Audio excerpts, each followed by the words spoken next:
Welcome to Plain Civics. Thank you for joining us. I'm Joe Ulery. And I'm Bobbi Fisher. Our goal is to break down how government works so you can make the government work for you. And today we are tackling two ideas that come up almost every election cycle, and it's term limits and age limits for candidates.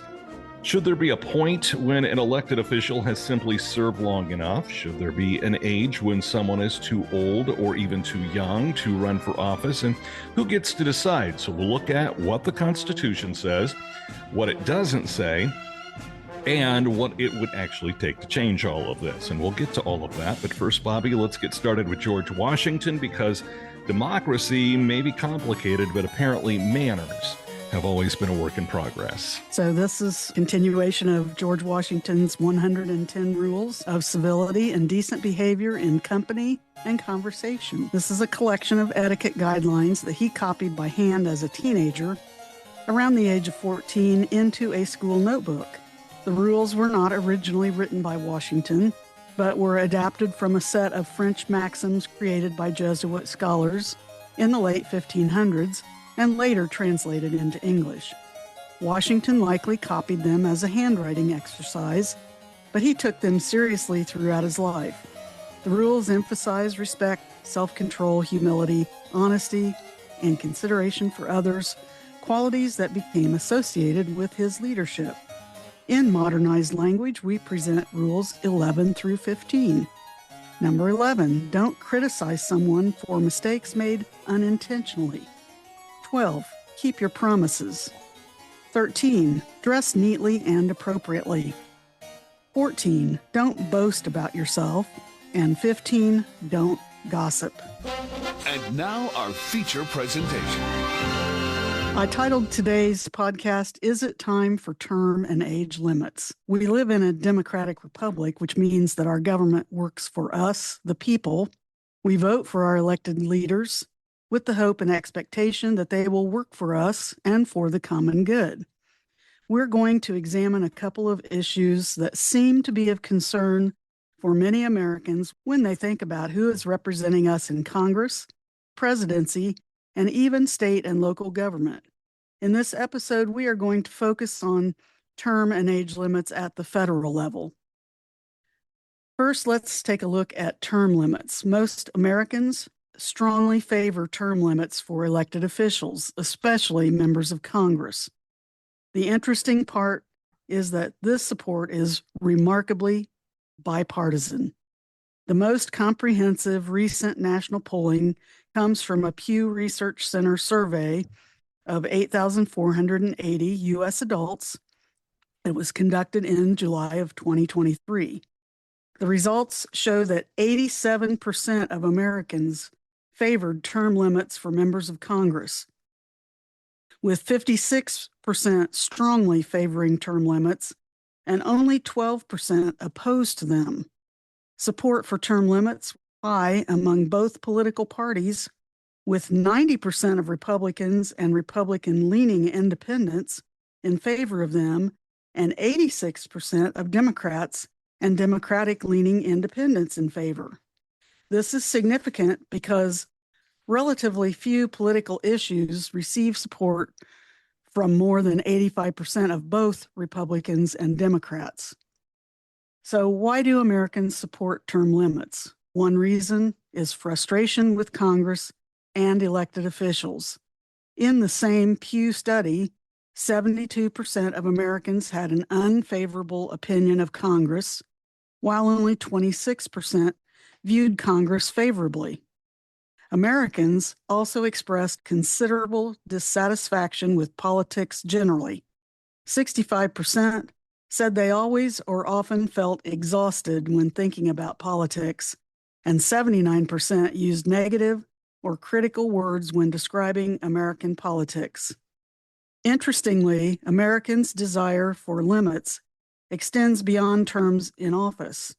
79% also favor maximum age limits for elected officials in Washington, D.C., showing that many Americans want some kind of limit on how long people can remain in federal political leadership. One thing to consider regarding term limits is that the Constitution already limits presidents to 2 elected terms under the 22nd Amendment, but members of the House and Senate currently have no constitutional term limits. Congressional term limits would require a constitutional amendment rather than simply an act of Congress. And therein lies the difficulty to get the body we want to limit to pass a constitutional amendment that would affect their career by limiting it. And I put an asterisk there because that is what, this won't happen unless Congress would be willing to do this. So, Right. I'm not saying it's an impossibility, but It's like asking the fox to legislate for the, the hen house. Right. So one thing to consider is whether term limits would actually produce better government. Supporters argue that limits would reduce entrenched political power.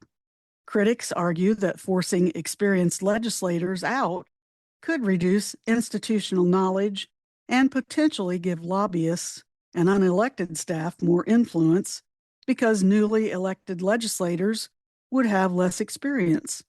Term limits are one of those issues where the arguments on both sides have real merit. Americans overwhelmingly support them, but whether they would actually improve government is much less certain. So let's take a deeper dive into the pros and cons of term limits. One of the main arguments in favor of term limits is that government should not become a permanent career for the same people. Yeah. Having term limits would bring new people and new ideas into government. Elections don't always produce meaningful turnover because incumbents have advantages such as name recognition, fundraising network, and established political organizations. And I'm going to stress there the fundraising, especially with Citizens United decision. We can just, you don't have to be a genius to see how much money plays a part in our elections. Yeah. And there's in a work negative to way, stop that, right? Somebody's working to change that. Yeah, there have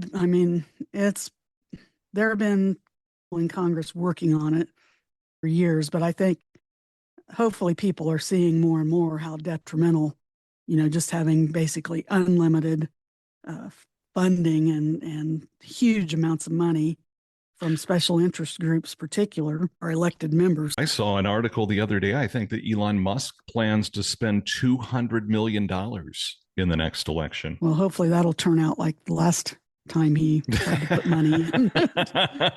It didn't quite work out for him. Nobody should have that kind of influence on an election that's supposed to be representative of the people. People that are clear-eyed surely see how negatively it's affected our elections and our politicians since Citizens United was overturned. Oh, yeah. It's like once people get in to Congress, there's little incentive to get out. These facts that I'm about to share also show it puts them in a different class than most Americans. Most Americans aren't making the average salary. The salary for someone in Congress is $174,000. The government pays for their health insurance. They get vested in a pension after 5 years. I mean, where does that happen for you or me? And so many other things. But folks that are in the House are on 2-year terms. And that fundraising that you mentioned is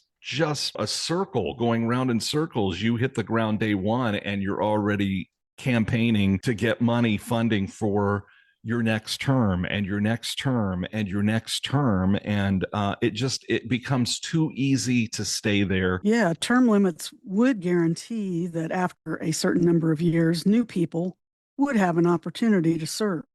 The Congressional Research Service notes that supporters believe term limits would make Congress more responsive and more representative by requiring regular turnover. So term limits could reduce the power of incumbency. Members of Congress who have been in office for decades can accumulate substantial political power. Term limit supporters argue that regularly replacing office holders would make it harder for an individual to build a political empire and could make elections more competitive. This is particularly attractive to people who believe that power tends to become entrenched. Term limits could also reduce the influence of special interests. A politician who expects to remain in office for decades may have strong incentives to cultivate relationships with donors, lobbyists, and interest groups. Term limit supporters argue that forcing turnover could disrupt those long-term relationships. The argument isn't that term limits would eliminate lobbying, they clearly wouldn't, but that they could prevent the development of particularly entrenched relationships between legislators and interest groups. So this could help reduce the money flowing into politics, money that clearly buys votes that don't always necessarily help the majority. Term limits could also make politicians less concerned about re-election. A member who knows he or she cannot run for another term eventually doesn't have to make every decision with the next election in mind. And I put it in a little note here, and maybe that could also make them spend more time actually legislating than having to, run for the next election. That seems like we have an election and immediately some of them are already, especially members of the House, having to campaign and stuff for their next election. And I think that also that we're not doing much legislation to start with. Maybe something like this could allow an elected official to say, this is what I believe is right, even if it isn't popular. I guess there's hope that could happen. There is an important catch. However, term limited politicians may simply become concerned about their next political job instead of their next election. They might seek a different office, a lobbying position, or another government job, which I might add, a lot of politicians that either decide not to run again or get elected, voted out, do often become lobbyists. Absolutely, they do. We can see that even at a local level at the State House. Right, correct. Finally, term limits would establish a clear limit on political power. The presidency provides an interesting example. As I said earlier, Americans decided through the 22nd Amendment that no person should normally be elected president more than twice, which, if you recall, had been the kind of the norm, right, that had been followed ever since Washington until we get to Franklin Roosevelt, who is elected to 4 terms. However, remember, he only served a short part of his 4th term as he died while he was in office. But it was after that the 22nd Amendment, I believe, was passed in like 1951, I think, to make that a limit on presidential terms. So if we believe 2 terms are appropriate for the president, why shouldn't there also be reasonable limits on members of Congress? There are also arguments against term limits. One argument against is that term limits take the choice away from the voters. This is probably the strongest argument against term limits. If voters like their representative, why shouldn't they be allowed to keep electing that person? Under the current system, voters can effectively impose term limits themselves by voting someone out. And I put a note there, that is extremely important, since we, as we said earlier, getting another amendment to put term limits or age limits on is highly unlikely. That means voting is still our most important method for us being able to control who's making these decisions. The Congressional Research Service summarizes the argument this way. Opponents believe elections already provide a mechanism for voters to determine who serves and for how long. Keep that in mind. Voting is important. Imagine a representative who has served 15 years and is extremely popular with constituents. Under a term limit system, voters could be told, well, you like this person, but you aren't allowed to vote for them anymore. Critics argue that this is less democratic, not more democratic. Opponents of term limits also argue that experience can be extremely valuable. Congress deals with extraordinarily complicated issues: Mhm. tax policy, defense, Social Security, foreign affairs, the federal budget, regulations, and constitutional law. A newly elected representative may need years to understand how Congress actually works. And I put a note in here, maybe we should also be looking at making sure our elected representatives have a civic education requirement as well, because it seems anymore like a lot of times they themselves do not understand how all of this is supposed to work. Just to play devil's advocate here, I could side on, okay, no term limits if there were a fair system for picking districts in your state, because right now there's so much gerrymandering going on, right, that you have to factor that in as well. And we saw that play out in our last state election here in Indiana. right.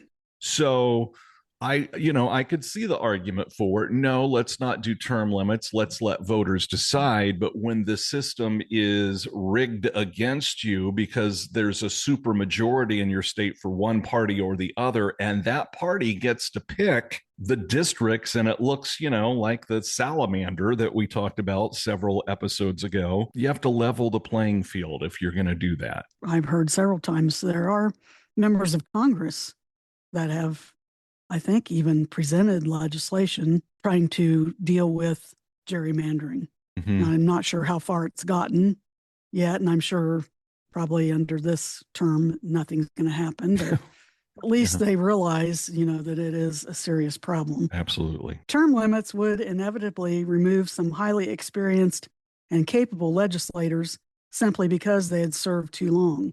The Congressional Research Service identifies this as one of the principal objections. Term limits could force experienced members out prematurely and leave Congress with more inexperienced legislators.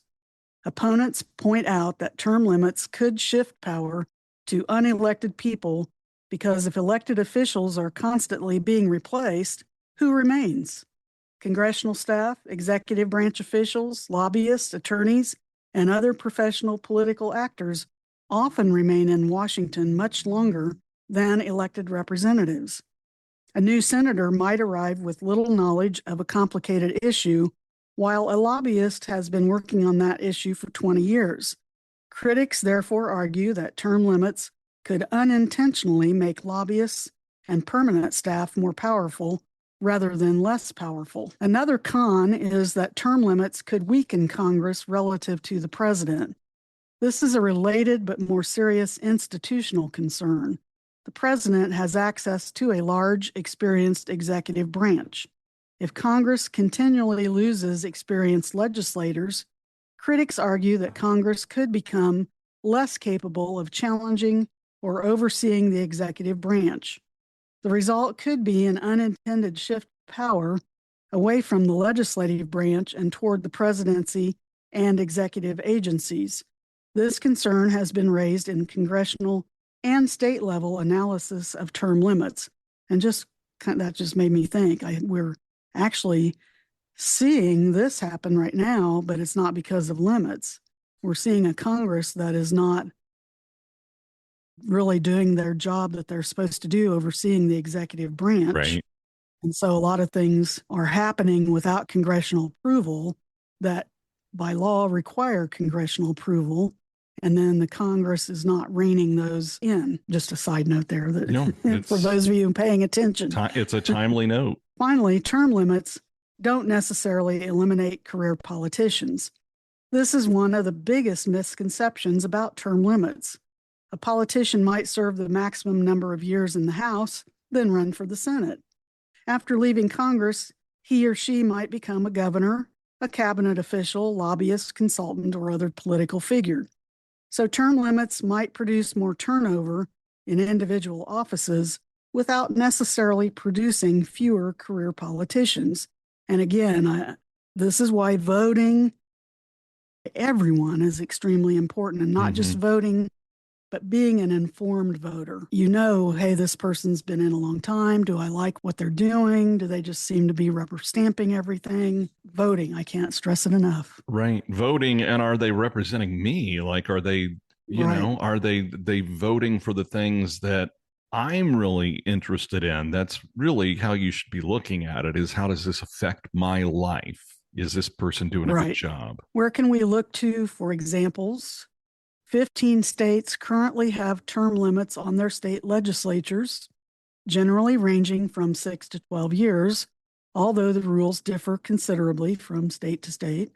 Research from the National Conference of State Legislatures has found that term limits create real challenges for legislatures, particularly because of the loss of institutional experience. In some term-limited states, legislative influence over the executive branch declined, while legislators became more dependent on experienced staff and outside sources for information.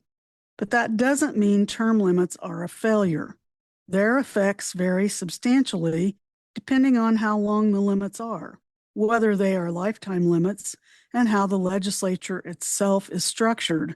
And I put a note out to the side here that it just seems like there are smart people out there who could look at some of these examples and maybe come up with ways to deal with some of the issues that have occurred in states that have tried to institute term limits. And no matter whether it's state or federal, if you pass some legislation or an amendment that's, would set up these, if they don't work, it can always be undone. Yes. So look at prohibition. Right. Exactly. It's like, okay, if it doesn't work, just undo it. Change it. So the central dilemma seems to be, which is more dangerous to democracy? Too much political experience or too little? Term limit supporters say, quote, too much time in office allows politicians to become entrenched, disconnected from ordinary citizens, and too closely tied to special interests, end quote.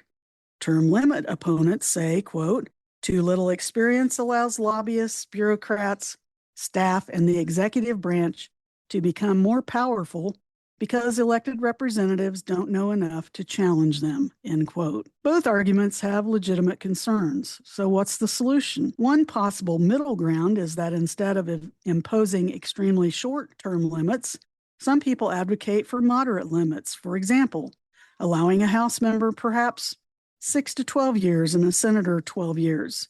That approach attempts to balance two competing democratic principles: accountability through turnover against experience and voter choice.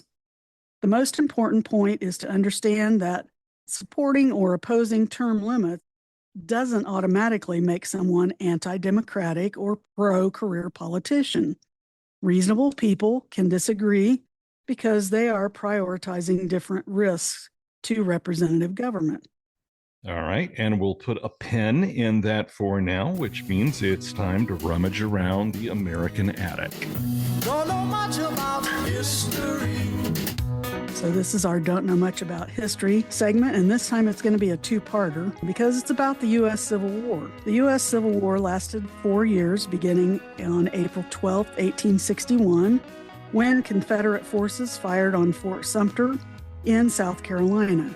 And it ended when General Lee surrendered to General Grant at Appomattox Courthouse, Virginia on April 9, 1865. And I want to point out there, Appomattox Courthouse is a town. It's the name of the town. It's not a building, which it sounds like it would be. Yeah, it does. The actual surrender took place in the parlor of the McLean House that is in Appomattox Courthouse, Virginia. And it is a national historic site. Yes, yes. The surrender effectively ended major Confederate resistance. Historians commonly estimated about 620,000 military deaths, but more recent research suggests the actual number may have been closer to 750,000 or possibly higher. But even at 620,000 deaths, that is more American deaths than any other U.S. war. Diseases such as dysentery, which is a serious diarrhea, I always had to explain that to eighth graders because they didn't know what it was. So I put it in words they can understand. Yeah, it's relatable. So dysentery, typhoid fever, pneumonia, measles, and malaria actually killed more soldiers than battlefield wounds. And this is because of unsanitary conditions, medical ignorance, and poor nutrition. And I think we talked about in one of these recently, medical, like noting sterilization and all that, doesn't come about until much later, right after the Civil War. Yeah. So they would just, like, you had to have your leg amputated. They would make like an assembly line of people that needed amputations, and they'd saw off somebody's leg or arm and go right to the next person without cleaning off their saw. So yeah, that doesn't worried work about very getting well. a tooth pulled tomorrow, and I'm scared about that. I didn't want to be in an assembly line for losing a leg. Oh, I think you're safe these days. Yeah. Okay. Although there were several political and economic issues surrounding the conflict, slavery and states' rights were at the center of the secession crisis. The Confederate States explicitly cited preservation of slavery in their secession documents. When the war began, Lincoln's primary stated goal was to preserve the Union, not abolish slavery. His position evolved during the war, leading to the Emancipation Proclamation in 1863. Nearly 180,000 black men served in the Union Army, while thousands more served in the Navy and worked in other military roles. Women worked as nurses, spies, cooks, laundresses, teachers, and relief workers, and some stayed home and ran their family business or farms. Some women even disguised themselves as men and fought as soldiers. And we'll finish this with part 2 in our next episode. All right, there's the bell. Now back to today's topic, which, Bobby, could be framework for a 28th Amendment, if you look at it. That's true. So let's take a look now at age limits for elected officials. The arguments are similar to term limits in one important respect, and that is that they attempt to put a boundary on how long someone can remain in political power. But age limits raise a different question. Should voters be prevented from choosing a candidate simply because that person is considered too old? One argument in favor of age limits is that it could ensure regular generational turnover. Supporters argue that government should include people from different generations and stages of life.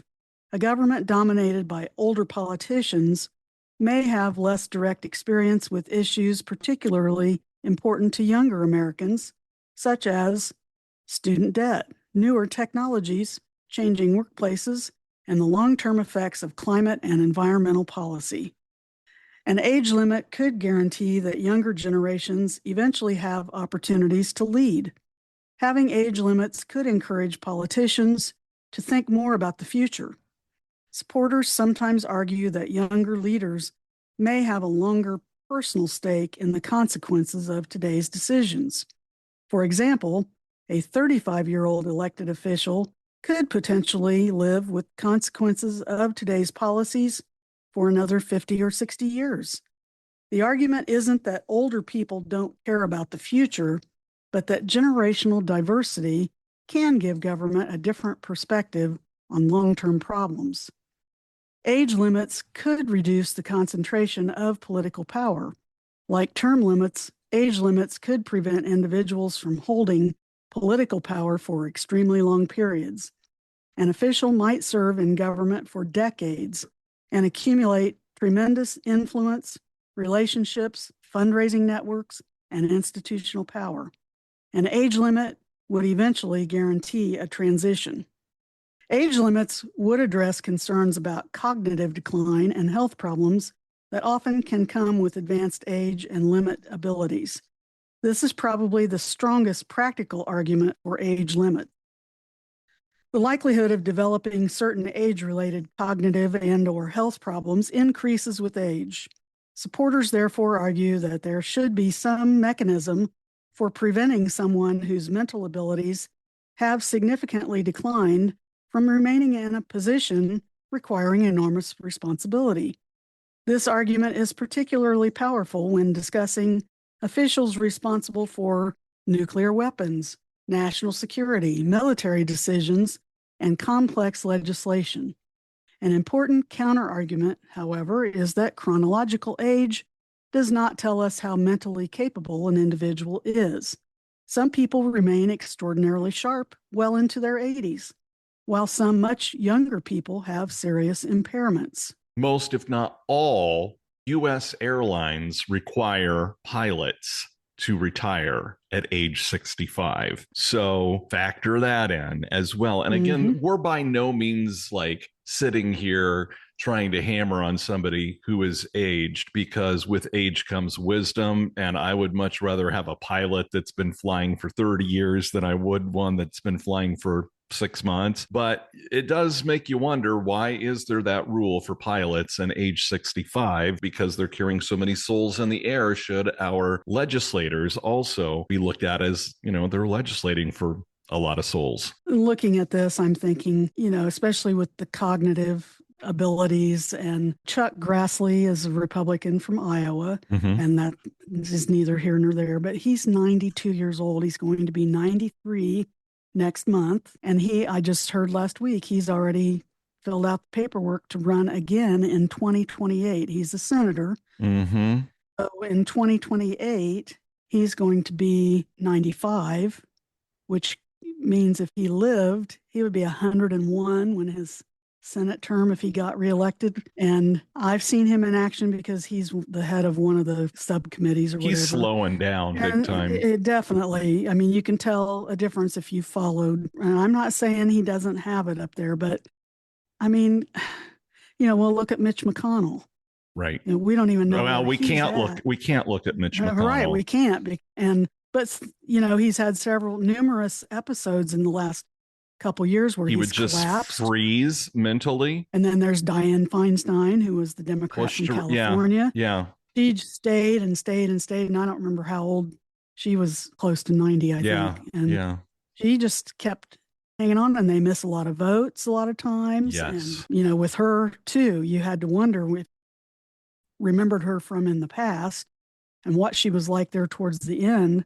She just didn't have it. She was just a shell of herself, because she was a sharp tack back in her day, and came up through the ranks through San Francisco. And then it was sort of a sad ending. Right. And I think that's true, for McConnell and all of these people. Yeah. You look at him, if you are a supporter, he's not even voting right now. Like, I know that we're not in session as we record this, but look, when it starts back up, if we still haven't, like, where's Waldo? Where's Mitch? You can't vote by proxy. You can't vote digitally. You have to be on the floor. So that means Kentucky, if he doesn't show up, is underrepresented in the Senate. Also, we're going to be nonpartisan here. Our current president and the last president, there was, whether it was true or not, there's all this concern on both parts as to whether they're cognitively able to do their job. Yeah. And don't you think maybe there should be some sort of required test that we know whether it's Joe Biden or Donald Trump, that they go to a non-politically affiliated place and take a cognitive test, and then those get entered into the congressional record or into some sort of archive record, to where it can't be a spin. It's just, here are the facts, and somebody should be put under oath to testify that those are the results, because right now we don't know. We didn't know with Biden. We don't know with Trump. Right. And I think the same thing's true for members of Congress. Absolutely. And here's just another tidbit. More than 50% of our current senators are 65 years or older. Now, I'm going to be 69 next month, and I think I'm perfectly cognitively here, but again, once you get to this age, when I go for my Medicare thing every year, they check my cognitive abilities. You have to try to remember some words, and then they do other stuff and talk to you, and then you have to. So it's like that, at least, as a start for people. But I think, again, it needs to be available. It needs to be visible for us to see, and not kept under wraps or to Right. just have the person up there saying, "Oh, I'm fine." Right. I mean, we can all say that. And here's the other thing, it's not just cognitive, it's I'm 53, and a month or so ago, we hung out with some people, and they were in their early 30s, I think. And just the relatability and the things that we have in common, even in that 20-year gap, are so different. So you take a 93-year-old Chuck Grassley and somebody that just is getting to exercise their right to vote at age 18, and there is so much space in between there on what they can relate about and probably how they feel about different things, that, it's not just cognitive, it's relatability Right, and right. whether or not you're truly representing the people that are younger and much younger than you are. Well, like especially with technology and technological advances where they're at with AI and computer technologies. Yeah. I know from when I was still teaching, because I was probably the most well-versed person in our building, technology-wise at the time, and how old people that were older than me, I mean, how they were afraid to touch the things and didn't understand and didn't want to understand. Right. Because they didn't see that stuff as relevant to them, which I'm not knocking them. I'm just saying, if somebody's that old, yeah, it's just sort of the way it is. It's not a knock. It's just, I'm getting to the age to where my daughter, who's in her younger 20s, is head and shoulders above me in technology. I'm not having to have her program the remote control when she comes to my house yet, but I know that day's coming, and that's just a natural evolution to where we sort of lose interest in technology at a certain point in our life, and we're kind of comfortable where we are. Right. And that's what I was going to say. They're set in their ways. And I think the older you get, harder it is to come out of that situation. Yeah. So anyway. Agree. So here's another consideration. The fact that, as we mentioned, first of all, we have the 22nd Amendment for limiting presidents, but also we have on the other end, minimum ages for the House. The House requires somebody to be at least 25 to run for that office. For the Senate, you have to be 30. And if you want to be president, you have to be 35. But there's no maximum age for those offices. So why should we limit the age on the minimum end, but not limit the maximum end? A 2023 Pew Research Center survey found that 79% of Americans favored maximum age limits for elected officials in Washington, D.C. Only 20% opposed the idea. Support was high again among both Republicans and Democrats. That makes age limits another example of a political platform that receives unusually broad public support. There are, of course, arguments against age limits. Probably the strongest is that limits would restrict the voters' freedom of choice. Suppose an 80-year-old senator who is highly competent, popular with constituents, and continues to perform the job exceptionally well. Why should the government tell voters, you're no longer allowed to vote for this person because of his or her age? Critics argue that voters, not an arbitrary age cutoff, should decide who is capable of serving.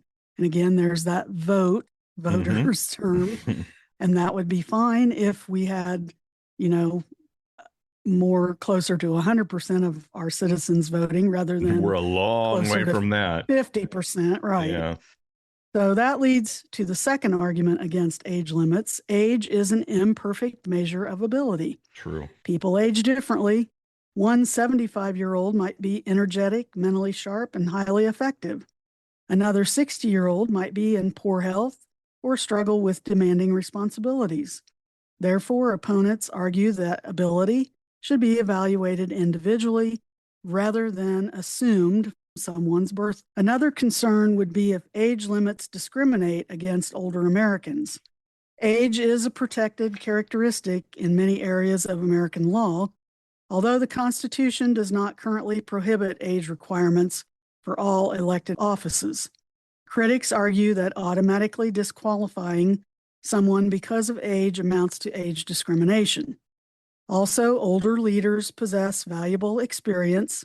Someone who has spent 30 or 40 years in public service may possess an enormous amount of institutional knowledge, such as how Congress actually functions, how previous legislation succeeded or failed, foreign leaders and international relationships, military and national security issues, the history behind complicated political disputes, and the unintended consequences of previous policies. Removing experienced leaders simply because they reached a particular birthday could mean throwing away valuable knowledge. Finally, age limits could actually reduce voter choice without solving the underlying problem. Suppose the concern is that an elected official is no longer capable of performing the job. An age limit doesn't actually measure capability. It simply says age X is ineligible. Critics might prefer alternatives such as regular medical or cognitive evaluations, as we were just talking about, greater transparency about an elected official's health, and bingo, there's the key. Yes. Or simply allowing voters to remove officials who are no longer capable.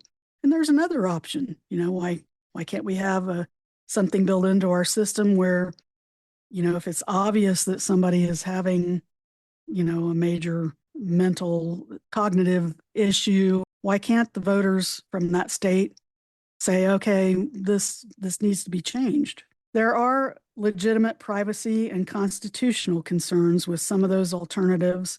But again, I'm thinking some smart people could surely come up with some legislation to get around those issues. For sure, yeah. So the difficult question is, where would you draw the line? This is where the age limit argument becomes complicated. There is no obvious correct age. That's because chronological age and capacity aren't the same thing. Ultimately, the debate comes down to two competing ideas about democracy. The argument for age limits: government is too important to risk having leaders who may no longer be capable of performing their duties, and government should make room for younger generations. And the argument against age limits: voters should be free to choose the candidate they believe is best, and age alone does not determine a person's competence. The 79% public support for maximum age limits shows that many Americans are willing to place some restriction on voter choice in exchange for what they believe would be greater accountability and effective leadership. So, age limits make an excellent civics discussion because both sides are defending a democratic principle. One side emphasizes effective government and generational change, while the other emphasizes voter choice and equal treatment. We've tried to present the pros and cons of these two important issues. We haven't solved anything, just giving people food for thought. But term limits and age limits for our elected government leaders is certainly an important discussion to be having. We certainly believe these to be important considerations as our democratic republic looks to its next 250 years. It seems to be something many Americans think should be addressed in the near future. This reminds me, Bobbi, of something that all across America families have to deal with on, I don't know, it's a frequent basis, but it comes up, and it's maybe something you've dealt with in your life, or me and mine, is when should somebody's driver's license be taken away? And there's so many factors that go into that, and you have to factor in the safety of other people on the road, the safety of your loved one. And it's each case is so different. But that as we're going through this, I can't think of anything harder in my life if the day comes where I have to sit down with Dad and say, really, I think that you should surrender your driver's license, because with that comes his independence. And so it's a very, very complicated issue. But I think what we've talked about today, the pros and cons of this, at least should get some folks talking. Let us know what you think on our Facebook page, Plain Civics, if you want to weigh in. Maybe we'll even put a poll on there and see what folks think. But right now, it's time for the pop quiz.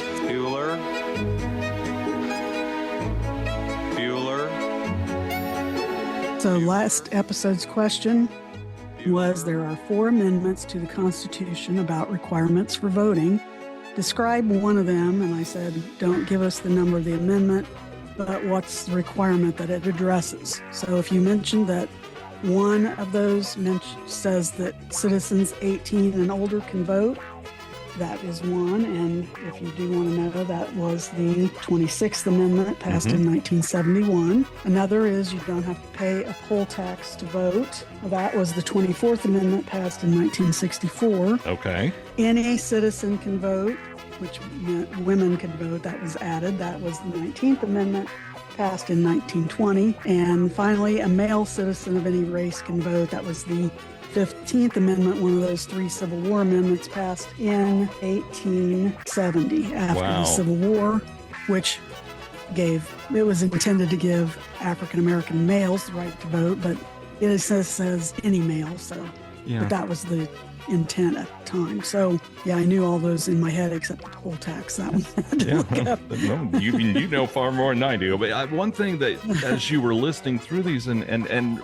rattling the amendments off, I'm thinking, look how hard people in America fought for the right to vote, and now people just choose to sit it out. But people.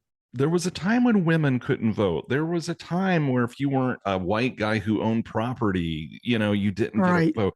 We fought so hard, and so much time has passed since those amendments were put into action that we've forgotten, I think, as a nation, of how much went into those and how much that meant to our ancestors when they were able to go for the very first time and cast their vote, and sometimes against sneers and people that were heckling them when they went to cast their vote. These were important things, and I think we need to remember that as we come up on November. I think the election is about 10 weeks away from today. So think about that when you choose whether to go to the polls and vote or not. As some leaders want to try to make it more difficult again, because some of these amendments and laws that have been fought for, have tried to simplify things to allow people that might not financially have the ability, and now we have people wanting to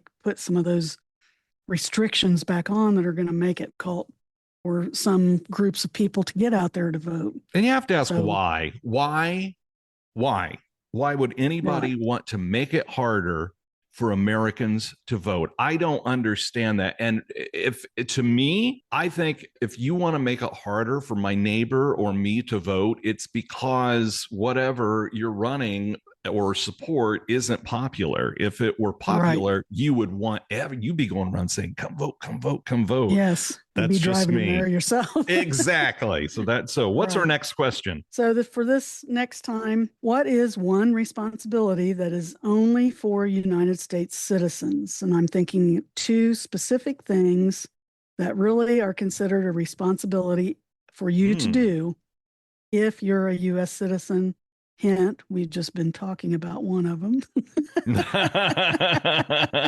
That's not too obvious. And I'll let you come up with the other one. But they're things you're expected to do. And actually, one of them by law you have to do. So there's another hint. I know as we move forward, because you and I have talked about it, but we are coming up on the 25th anniversary of September 11th. And I know you remember where you were. I know I remember where I was that day and the weeks that followed. And I would imagine every single one of our listeners remembers, if they're older than old enough 30 years old or so, you remember September 11th. And I know that's one episode that we've got coming up in the queue. It'll be the one right after this one. Yeah, and then it's going to come out September on the 10th. Yes. Yeah, so it'll be out the day ahead of time. And again, September 11th, one of those things where I think we could still be talking about it in 200 years, and we're never going to get to tell every story. There's so many heroic stories that happened on that day, and I don't know that we'll ever get those documented, because It affected everybody, whether you were in one of the states where the planes hit. It's given me chills right now just to talk about it, because that was the Pearl Harbor moment for my generation.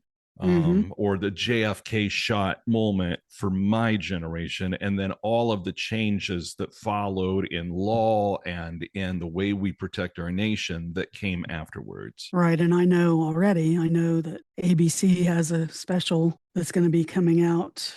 It starts on September 1st, if I'm not mistaken. But it's a Good Morning America special that's going to be on in the evening, talking about 25 years later. And of course, I know the History Channel and those channels always run usually for a couple days ahead. I'm guessing this year might be even more. All of the documentaries and so forth that they put together about 9/11. So if you weren't around, or you just, you want to think about it and pay respects about it, absolutely, and be refreshed in your memory, look for some of those shows coming up. Yep. It's a time to be respectful. It's a time, you think about all the police officers and firefighters and the people that ran into those buildings. And it's a good time of reflection. And this is a big year. This is 25 years since it happened. So hard to believe. It is absolutely hard to believe it. I mean, because in my mind, I can still, like it was yesterday. Right. If you have time, we would love you so much if you would recommend the Plain Civics podcast to a friend. We would love it if you'd share it on social media, and you would get extra brownie points if you would go on and rate our podcast on the platform that you listen. We're on all the platforms where people get their podcasts, so if you could help us out with that helps build our street cred, as the kids like to call it, and it also helps bring us up in searches online in Google and different search engines. All right, Bobbi, thank you for this episode. Thank you. And we'll catch you next time. That's going to do it for this episode of Plain Civics. Breaking down the basics, no politics, just facts. Thanks for listening, and until next time, stay informed and stay engaged. This is Plain Civics. Join us for the journey as we break down the basics of how government works, so you can make the government work for you.